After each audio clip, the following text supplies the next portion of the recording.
Hi, everyone, and welcome to this week's edition of You Are in the C-Suite. My guest this week is Josh Linkner. He is a creative troublemaker.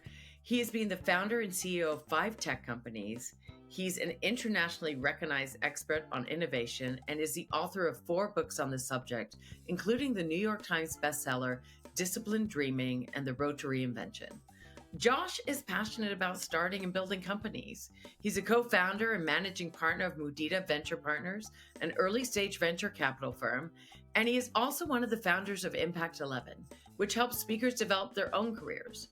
Not only that, he is a professional jazz guitarist and one of the most requested innovational keynote speakers in the world. I was really moved how he uses humor to inspire people to be their authentic selves, which leads to innovation and creativity. So please welcome Josh Linkner.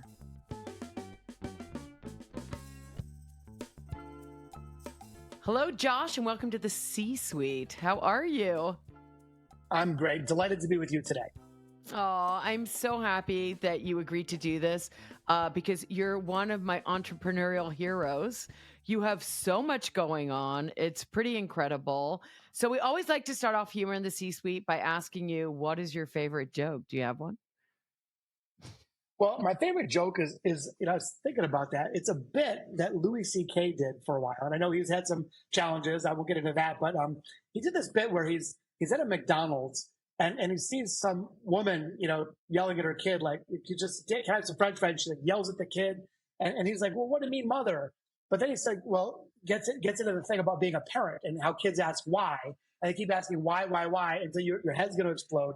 He does this whole bit about like this kid asks, well, Dad, why is that hot out? Because it's summertime. Why? Because the earth is tilted on its axis. Why? And he's like, I don't know. The kid's like, why? Because I didn't learn it in school. Why? Because my parents didn't raise me very well. Why? Because they just had sex in a car, didn't care about me. Why? Because they had bad parents. And he keeps going this abstraction. It's so funny. And then eventually he's like, why? Because there's no God and we're all alone and matter doesn't exist. And it's the funniest thing. But you're just picturing this kid like going, why? I just thought it was one of the funniest jokes of all time. It's a great thing.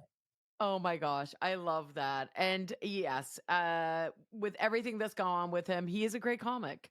He really is. And we've all had those moments with our kids. And you have twins, right?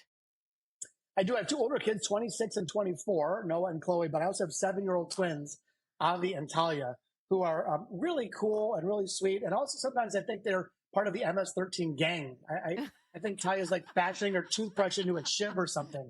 It's pretty intense. I could not imagine having twins or having kids that far apart. Do you find like you're a way different parent because of, you were 20 years ago a different person than who you are now?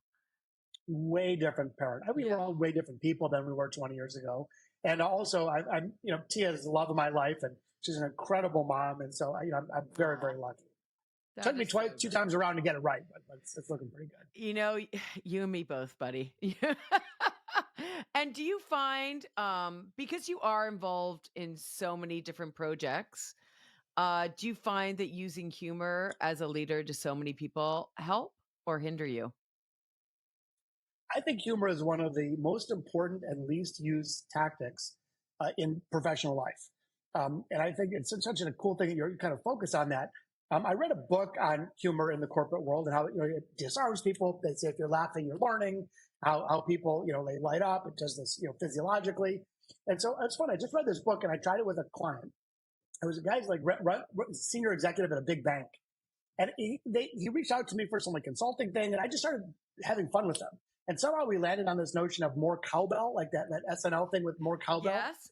And then like this became like our running joke. And then I sent him a proposal and like a hashtag more cowbell. And like then he started sending me stuff and we won the account. It's been like a multi-year account. And we have like this fun running joke between us. And so I really believe that humor, he could have had a number of different providers, but humor tipped the scales in our favor. And I think just in terms of our ability to really connect with people, to form a bond, to elevate a relationship beyond the transactional, it's a powerful, powerful mechanism that is widely underused. Well, I love that. And it's so true. And I know you really do live by this because I was checking out your one website. Is it Muditā? Is that how I say it? Yeah, Muditā. Muditā, but you have one, we believe in making a real impact without being raging jerks. And I thought that is such like it just makes you real, it makes you sincere, it's funny. Like it really does just speak to how much humor is involved in all these startups that you're helping.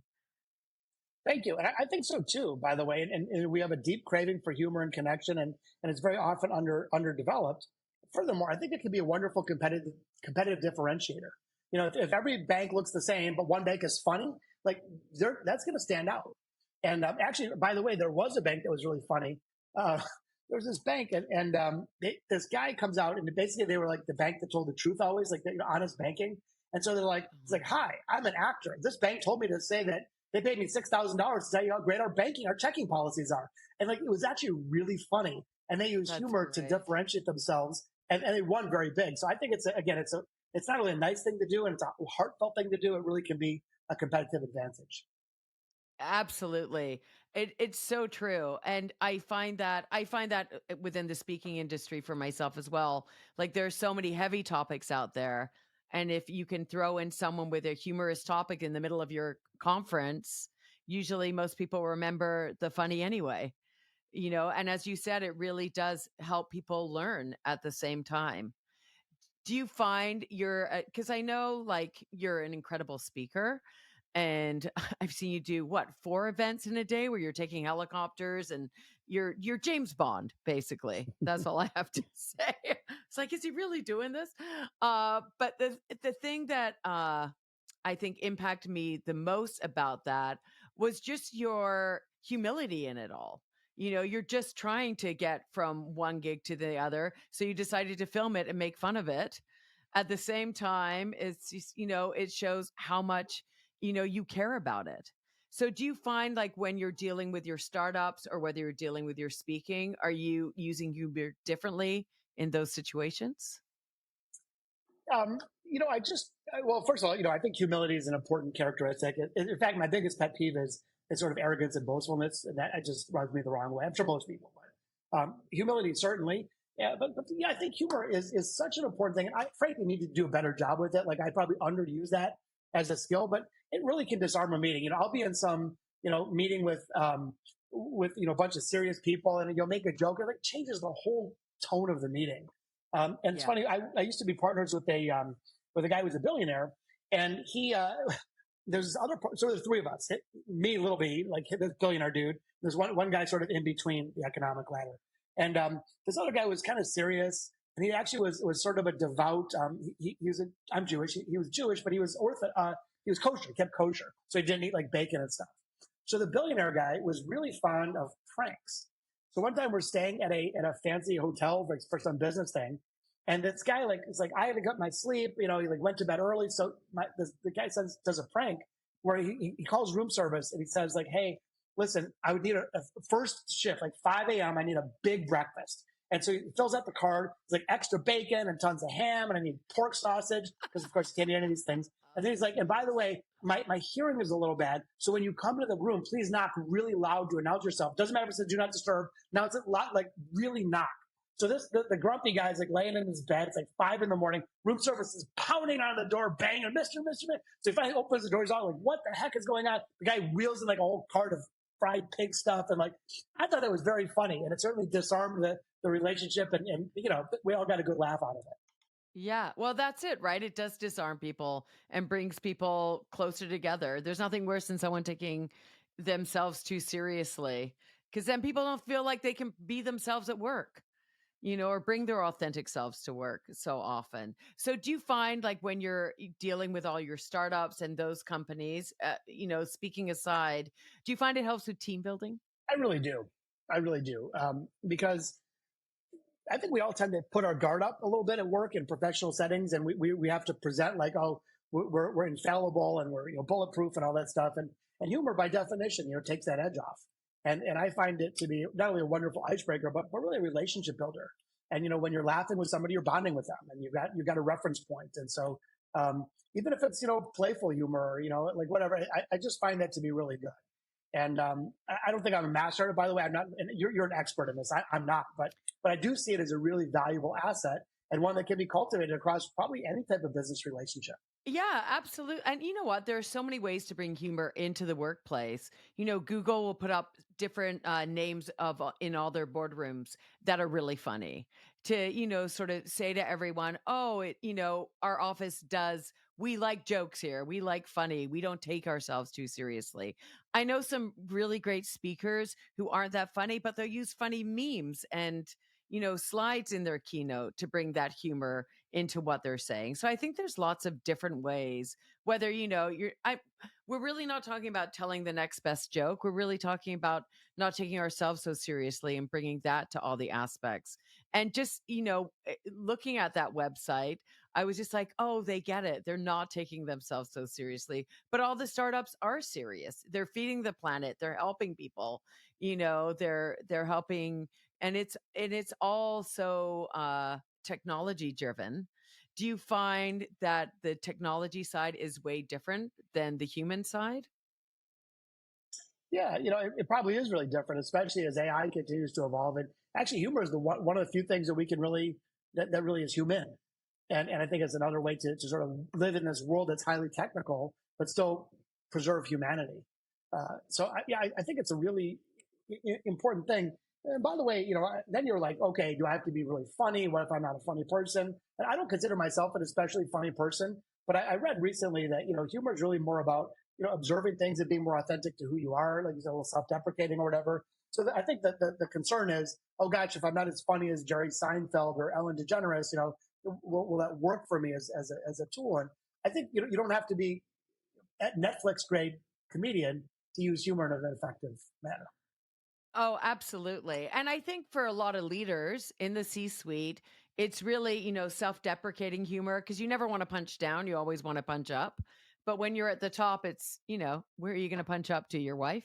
So there's not a lot of, sort of room there. Have you ever had, maybe you were trying to use humor and it actually didn't work and you thought, okay, I misstepped here. Let me sort of side shuffle. I think that there's sometimes context is crucial. And so if you have context and the other person doesn't, I think humor can certainly backfire. I was on a call earlier today. And so my brother, Ethan, and I, he's my partner in our fund, we're always poking each other because we're brothers. And so I'm 13 years his senior. So, he'll always make fun of my age. And so he just turned 40. And we were on the call. And so he made some comment about turning 40. And I was like a bunch of serious people on this call. And I was like, yeah, Ethan, you turned 40 and now you're pulling your brown socks up to your knees and you're pulling your pants up to your chest and you eat a lot of brand now. You have to go to bed at 6. And I got you a subscription to AARP. And so I was like age shaming him. But like everyone else on the call was like, what's going on? And then I go like, oh yeah, you don't like, he's my brother. He makes fun of me all the time. And, so like, but I think that's where it can backfire is if you start to do something that might be funny to you, but could be offensive to somebody else. Just so you know, by the way, the more recent one is he says, he won't let me live this down. He was at some venture capital event and he was like networking and someone says, oh, Ethan Linkner, are you related to Josh? Oh, you must be his son. And he's gotten so much mileage out of this. I do look, he looks young and I have a little gray in my beard or whatever, but he's like, yeah, that's my dad. Like, he's really giving me a hard time. So I felt the deep need to age shame him in return. Well, you look, I have the opposite because I have an 81-year-old mother who looks so young and everyone's always like, are you sisters? And I'm like, how friggin' old do I look? Like, she's 81. You're asking me if we're sisters? Like, what? So I think it can work. It can definitely work both ways, Josh. That's all I'm saying. No question. No question. In terms of Impact 11, which is another company, you're one of the founders. Do you find because you're dealing with so many people within the same industry that you're in, that are you finding that a lot of humor works there or on a different way? I think humor, again, is such a universal thing. It almost doesn't matter what industry you're in. You can be funny in finance. You can be funny in healthcare in an appropriate way. I mean, you're not going to obviously undermine a patient's health to crack a joke. But there are times in healthcare when you could use humor to diffuse a situation, for example. So yeah, with the folks that we work with at Impact 11, who are thought leaders and professional speakers, I think we really try our best to encourage humor as a technique that can be cultivated and a skill that can be developed and ultimately used to create to maximize impact.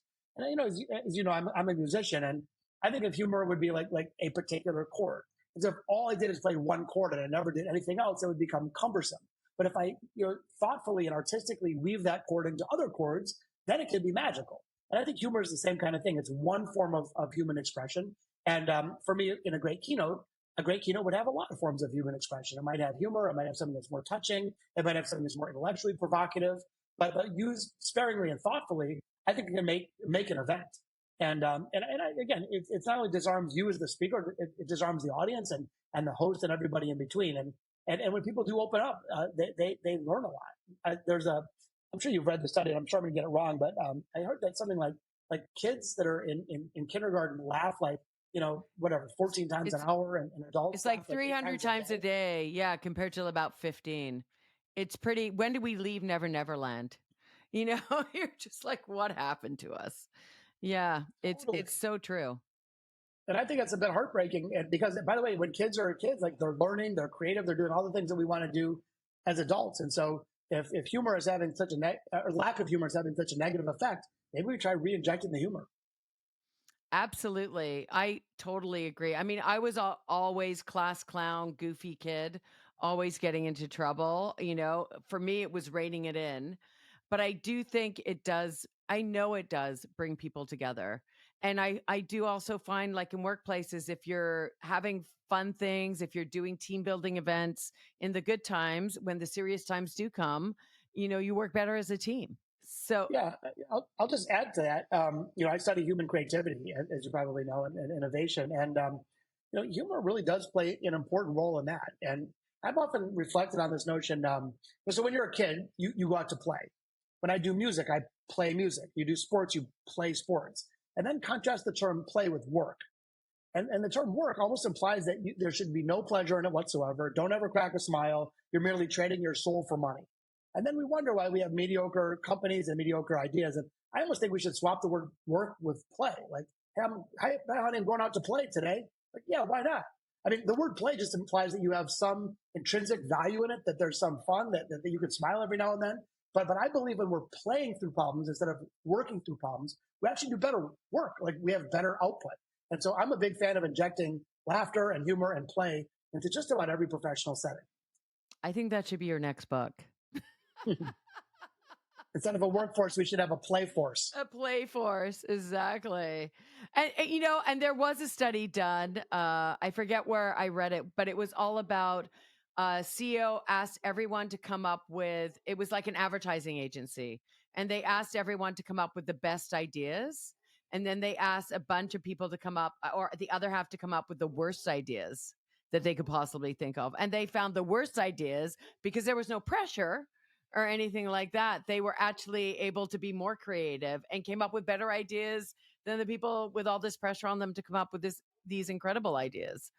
So I think it does lend to creativity and innovation and all those things that makes us more receptive, where we can be more playful in those moments. Have you ever, in terms of your team building, do you have any favorite things you like to do with your team to bring humor into these various workplaces? Well, you mentioned that technique. I've actually used a similar technique. I just call it the bad idea brainstorm, where you basically try to come up with a set of good ideas, horrible ideas, like unethical and inappropriate ideas, and like terrible ideas.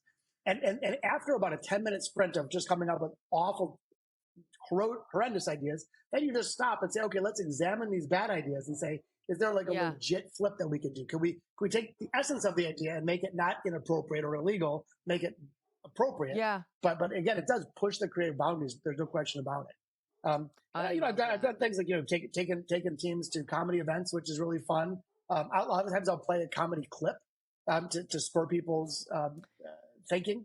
And so even that's another technique that I do, because again, I don't really consider myself to be all that funny. Both when I'm giving keynotes or when I'm doing an offsite with my team, I will often bring a little clip. So here's a Louis C.K. clip. Here's a cut clip from somebody else.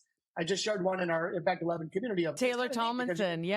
Taylor, who's brilliant, by the way. But so I think that sometimes it's actually a nice technique for those of us that don't consider ourselves naturally funny is to grab a short clip from a wonderful comedian and leverage the humor of other people. That is a great idea, leveraging humor from other people, because it really does, that's why we all send those funny videos to each other. That's why we're always, sending those memes or whatever it is, because I just saw someone sent a picture. It was just a shark screaming out of water. And it was just like, oh, just stepped on another Lego piece. As a parent, you're like, yes, yes, we did. And it just, you can really see how it brings everyone together in those moments. Do you have any have you ever found when you're dealing with team members who are your managers or whatever, have any of them inspired you in different ways of how they've brought humor into the workplace? Yeah, I think so. There are some people that I find when, like you tend to, as humans, we tend to mirror a little bit. And so if somebody is just generally pretty funny, I find myself being funnier. Or, if someone's really serious, they can, you kind of lower your energy. And there's been a couple people in my career. There's one guy, you mentioned ad agency. There's one guy ran an ad agency.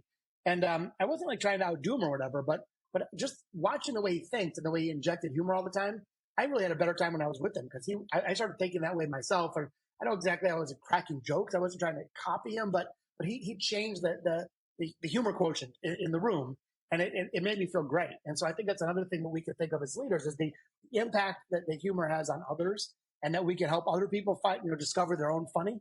Or if we're Yes. grumpy, serious, condescending losers, how poisonous that can be. Yes, it really can. It leads to a toxic environment. I know, and I don't know if you find this as a speaker. Sometimes I'll go, and I don't do huge conferences like you do yet, but sometimes I'll go into a company and I can feel the tension of how happy everyone is. And sometimes you go into a company and it's so playful and energetic. So it really does, I think, contribute to either a great work culture or a really unhealthy one. And I find like in terms of generational humor, it is so different. Like, I have 20-year-olds like you do, and they are great at setting their own boundaries.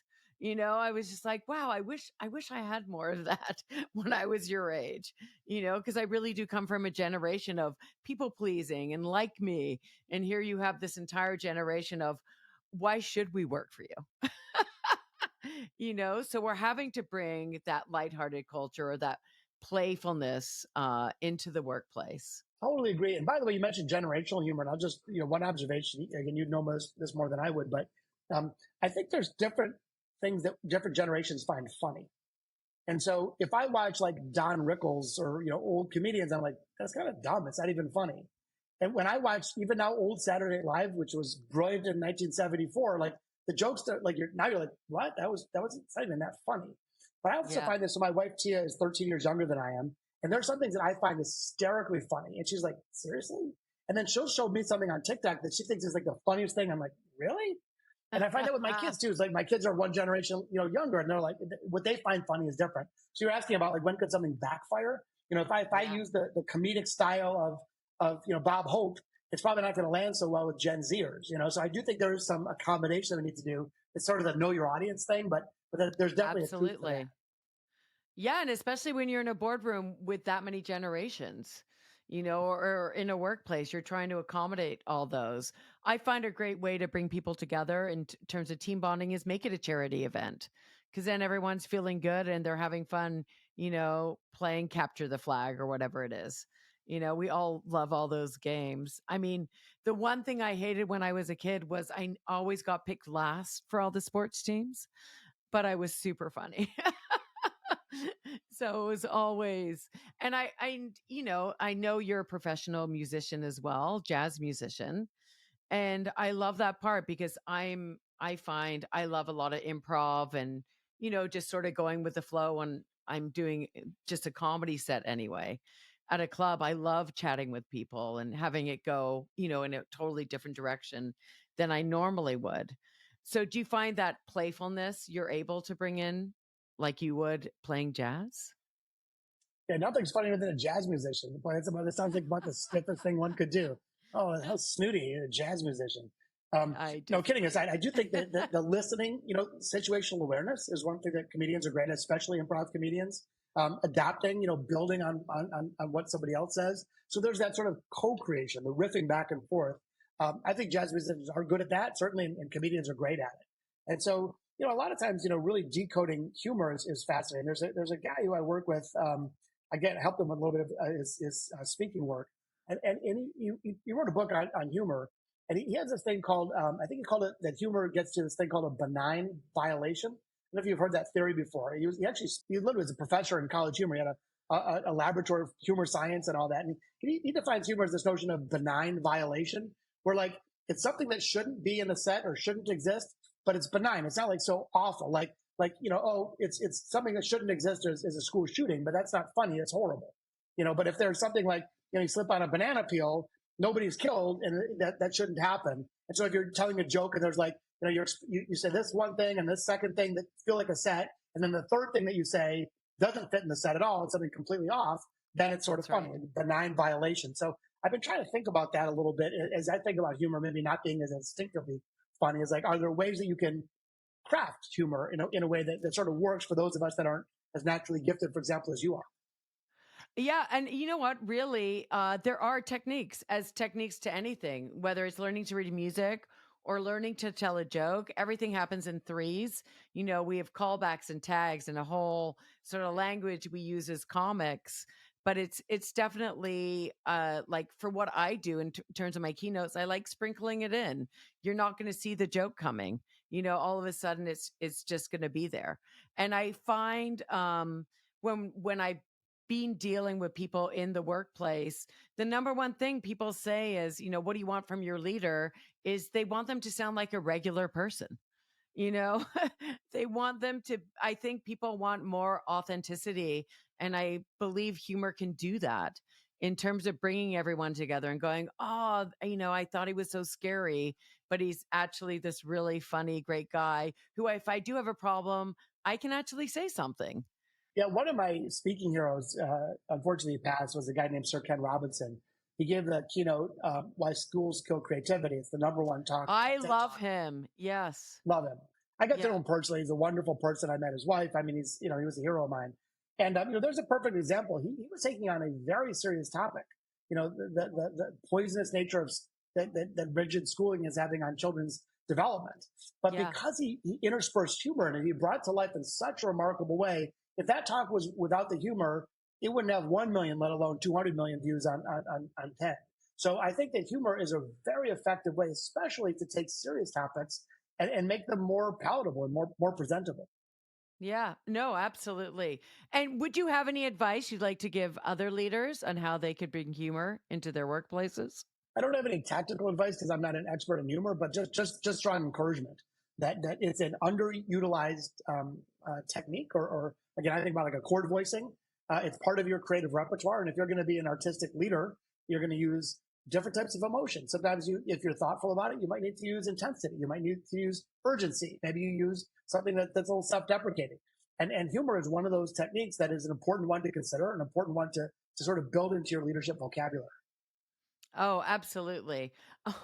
And you know what? I saw you speak recently at our Impact 11 boot camp, and I know you had a cold back then that day. And then I saw you like a rock star throwing, uh, you were throwing cough candies at the audience like they were t-shirts.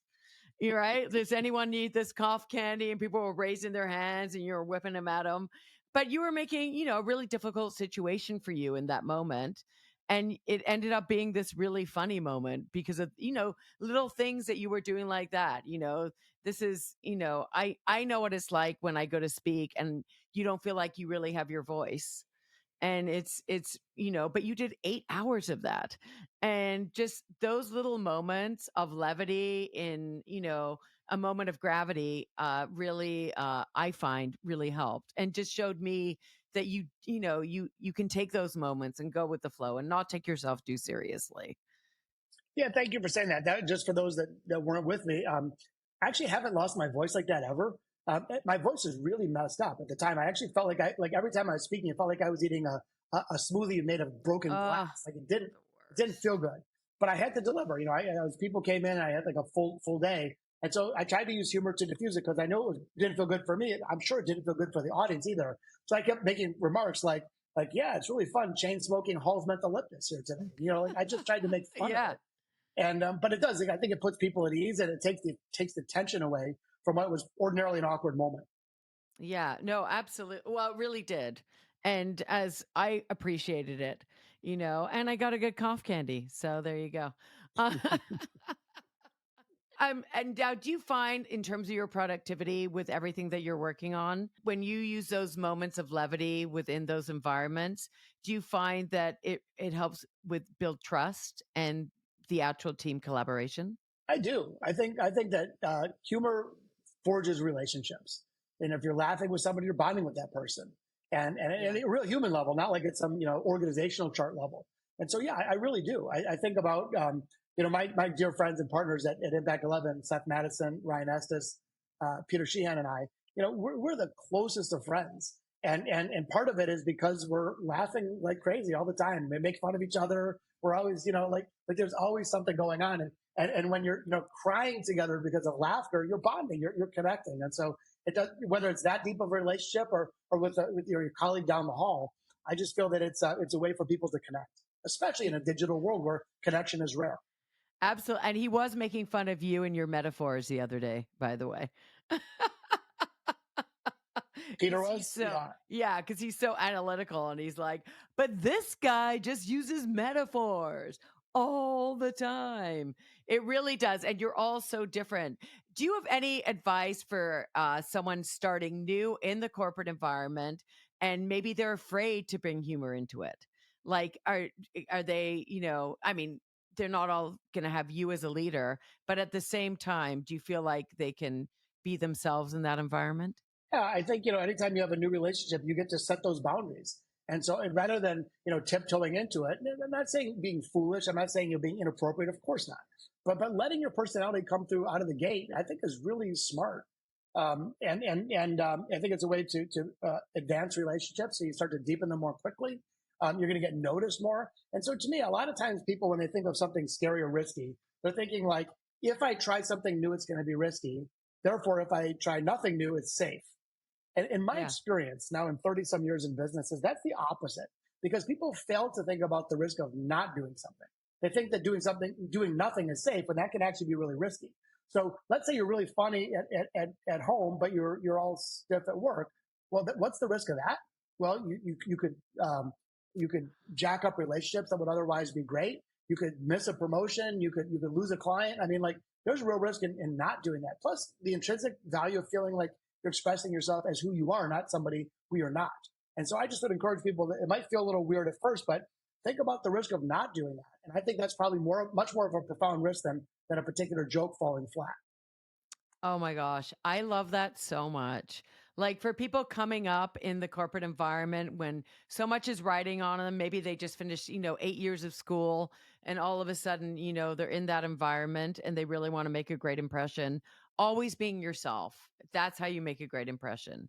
And I think that's a difference between, work 15 years ago environments and corporate environments and now that people really are being able to, especially because we're, a lot of people are still working, at least a few days remotely and you're only getting to know people from this this up. You're not really getting to know them. What tea do they drink? What's the funny office story when this happened, or pranking people, or any little games that we can play like that when we're not actually together, or people starting with a whole team and it's just remote and they don't you can't really ask someone, what do you think of this, when you gotta, can you meet me on Zoom so I can ask you what I think of this, you know so I think it's so different. I have loved our conversation, honestly. Like, it's just been such a pleasure, and it's so funny for me because I'm always asking people, what is the funniest thing that's ever happened to you? It's sort of how we end these. Do you have a funny story you'd like to share with us of the funniest thing that's ever happened to you, Josh? I mean, it's such a hard question because, I think funny things are happening all the time. But one that comes to mind is, I was trying to be cool with my daughter, Chloe. and my wife too is younger than I am, and obviously Chloe's much younger than that. And she was like in her teens, and she like we had a couple of her friends over, and like they were. So anyway, I did something really awkward or whatever, and I sort of made fun of myself in a self-deprecating way, and I wanted to say like hashtag awkward, but because of the generation that I'm in, I grew up with that being a pound sign. I don't know if anyone would know that, like the little tic-tac-toe thing, on a phone used to be, it's like press pound 4 or whatever. So I was like, oh, isn't that pound awkward? And they just looked at me and started laughing. I'm like, what are you laughing at? And they're like, pound awkward? What are you even talking about? I'm like, like the check, and they're like, that's a hashtag, Dad. And my wife was laughing hysterically. I felt like, to the point here, I'm trying to like be cool and with it. And I couldn't have looked more like old school and stupid in that moment. So, it's okay. I'm okay with that. We all got a good laugh at. And by the way, for years later, like anything that would happen, I'd lean over to my daughter and be like, that's pound awkward. So it became like this running joke with us. That's great. Well, I used to call it pound as well. Absolutely. I'm with you. I'm amazed we survived our childhoods. Isn't that true? Yeah, exactly. Yeah. We didn't, we used to have I used to have this Tonka truck collection, and they were it was made out of metal sharp edges that you could kill somebody with. And there was no safety precautions and everything. I'm playing with lead paint. I don't know how we survived. Exactly. My mom used to we used to put our finger in the socket and my mom would say, lick it. You know what I mean? We get electrocuted and then we'd never do it again. Yeah. Wow. Because it hurt. That's tough love. It's tough love. Yeah. Well, not as tough as my dad, driving with the windows up while he smoked. I think that was tougher love, Welcome to the 70s. No, it was, way, way different. And you know what? It's those moments of levity where we can look back or look forward and go, you know what? These are the moments where we can laugh with each other and bring each other together and asking people. I mean, it just is a great way to connect. What is the funniest thing that's ever happened to you? Works to young people, old people, people you just met. It really is. And when we think about those little moments in life, it just, pound awkward. I love it. Pound awkward. Pound awkward. So good. Thank you so much, Josh. I know how busy you are, and the fact you would take the time to do this, I think the message is so important. I think people are really going to learn from what you've shared today. Well, truly a pleasure being with you. I think your work is fabulous. I think you're fabulous, and it's an honor to be with you here today. Thanks a lot, Josh.